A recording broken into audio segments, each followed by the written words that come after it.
सुप्रातमस्तु शरशक्तिधनुर्धराय सुप्रातमस्तु शरसम्भव सुप्रभातम् श्रीवेदसूक्तसकलागममन्त्ररूप श्रीकार्तिकेय कमलाननतारकारे श्रीसिन्धुतीरविलसत्सु गुहानिवास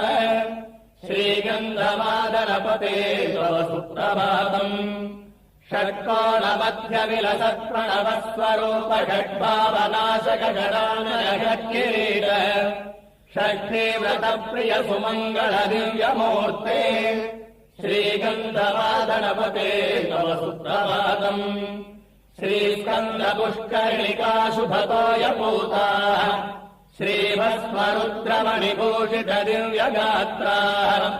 तत्सन्निधौ प्रतिदिनम् प्रविशन्ति भक्ताः श्रीगन्धमादनपते